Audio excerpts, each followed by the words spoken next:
So the question is, what are some key factors to be aware of when searching for an industrial or a warehouse lease? And there's a whole lot that come to mind. First of all is location. Do you need easy access to highways? Do you have trucks coming in and out, picking up and dropping off deliveries? If so, you really need to factor in access to highways as a key component to your search. Number two would be ceiling heights. Do you typically like to stack as high as you can your products, or do you have machinery and equipment that where you need like a high crane to be coming down from the ceiling? So understanding your requirement on ceiling heights is very important.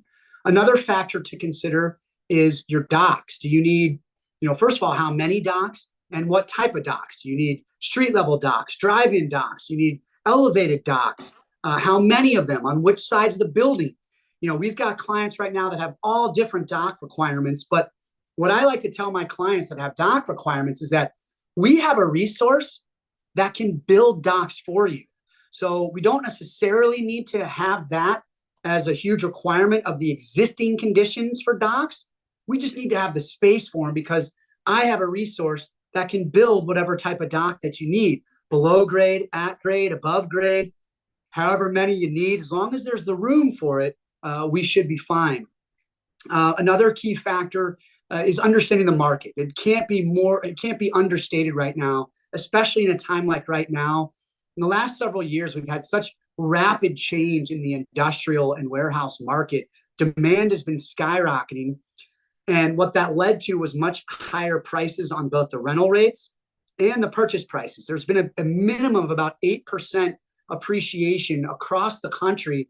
With last year, we saw appreciation of almost 16% in some areas, like in O'Hare, very popular markets where people wanted to be. So understanding the dynamics of the market is key.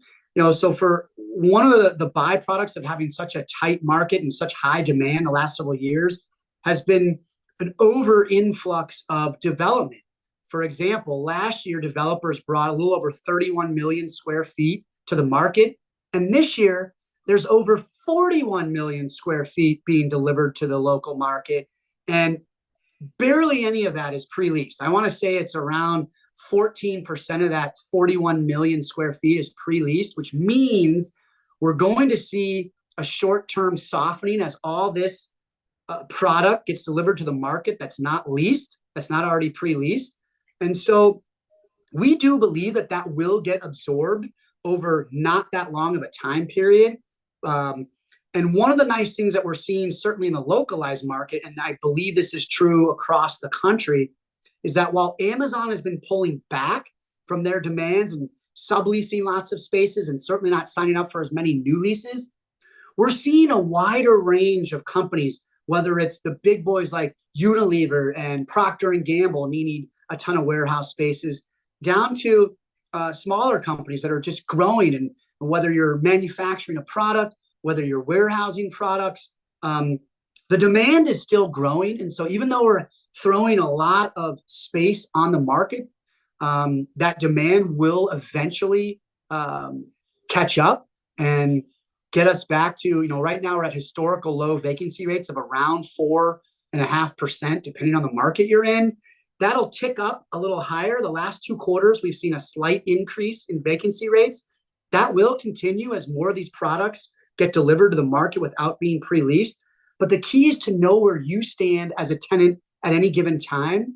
I always recommend finding a broker that's well in tune with the market so they can A, maximize your negotiation leverage, B, find the right space for you in the right location, and C, make sure it's got all the right functions that you need. I mean, some people are looking for air-conditioned warehouses, and others it may not be as important.